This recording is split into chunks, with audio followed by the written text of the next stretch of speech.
Vamos lá. A questão, como a gente já viu aí, né, ela traz um monte de fontes, né, 3 textos e mais 2 imagens falando sobre a questão do bandeirantismo. Enfim, pede para a gente analisar e depois dar alternativas, né? A gradação vai sempre do 0 para o 5.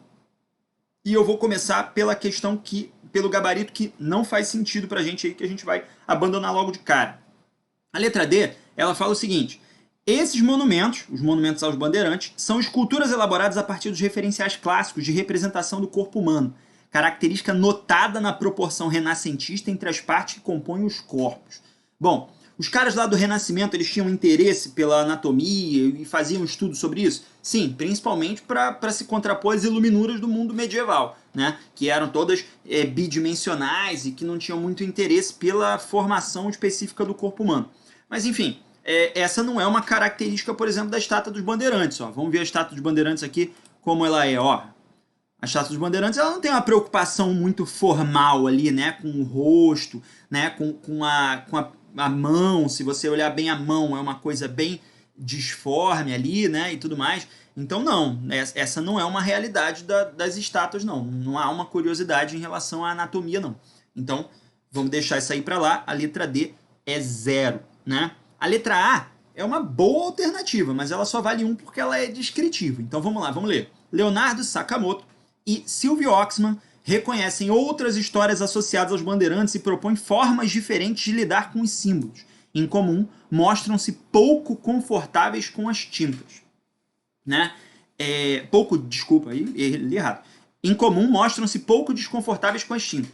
Né? Então, o que significa isso? É que eles estão aí, né, falando sobre a revisão que o papel dos bandeirantes tem na história do Brasil, né? Mas estão falando que, bom, beleza, pode fazer protesto, pode pintar, pode jogar tinta em cima, né? Faz parte, né? Então eles estão pouco desconfortáveis com as tintas, eles estão achando que pode rolar, né? É isso, eles falam disso, é isso. Mas não tem mais nada além disso para a gente falar sobre essa alternativa, né? A letra C fala o seguinte: o debate político sobre pichações e arte, protagonizado por Marta Suplicy e João Dória, inclusive seus desdobramentos, torna evidente o desconforto de parte da sociedade com as formas de apropriação e demarcação do espaço urbano.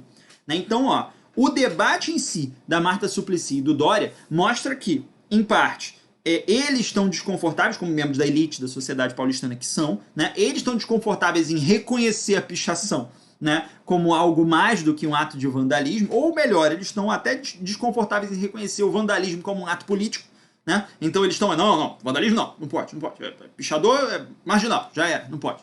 Prende, tá porrada, né? Então, tipo assim, eles estão tratando, né, a pichação ou o vandalismo como um caso de polícia exclusivamente, né? Então, pichar a estátua do Borba Gato é a mesma coisa que botar o nome no muro do vizinho, né? E ao mesmo tempo, mostra também como a sociedade, de uma maneira geral, está desconfortável com essas estátuas. Né? Então, se tem um discurso de 2 candidatos a prefeito aí defendendo o combate ao vandalismo, vai lá um grupo da sociedade e fala assim: não, a gente não pode vandalizar a estátua do Borba Gato, pô, que é o cara que vandalizou as populações indígenas do interior pra caramba. Né? Então, tipo assim, esse é um debate complicadão, exatamente porque mostra esse desconforto de vários segmentos da sociedade por motivos diferentes. Então, essa é uma alternativa boa pra caramba, né? Mas a letra B, a Unicamp escolheu como uma melhor alternativa, e eu acho que é muito por causa do uso do conceito que ela faz, né? A letra B fala assim, ó: a celebração do passado por meio da construção de monumentos é uma prática recorrente nas sociedades.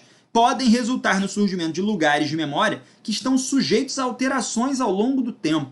Então ele traz para a gente um conceito novo, que é o conceito de lugares de memória, que está associado a um historiador chamado Pierre Nora. O que o Pierre Nora falava sobre esses lugares de memória? Ele dizia que os lugares de memória eles podem ser materiais ou abstratos, mas eles conseguem concentrar uma explosão de significações relacionadas a um determinado contexto.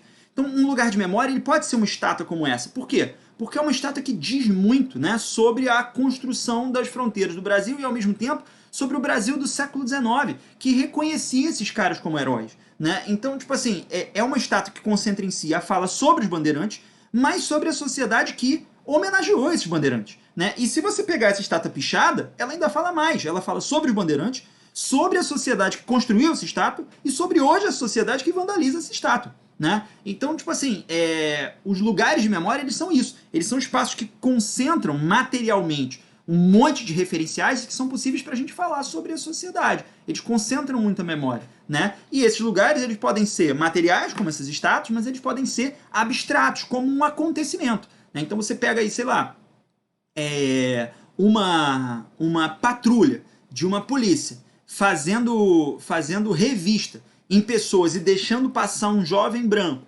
e revistando jovens negros, é um lugar de memória. Fala sobre a construção da sociedade racista brasileira, né? Então faz referência a uma pancada de significâncias sobre o papel que a polícia tem, sobre como a polícia foi formada, sobre como a nossa sociedade normalizou esse trabalho. Enfim, os lugares de memória, eles são conceituações ricas pra caramba pra gente falar sobre acontecimentos diversos. Por quê? Eles podem ter referenciais abstratos, materiais, mas sempre referenciais importantes para a gente aprender com uma longa análise do tempo, né? A gente fala sobre coisas que aconteceram, sobre coisas que estão acontecendo e sobre construções possíveis, né? Então, essa letra B aí é muito boa por isso, porque ensina pra gente mais coisa aí. Beleza? Valeu, galera. Um abraço.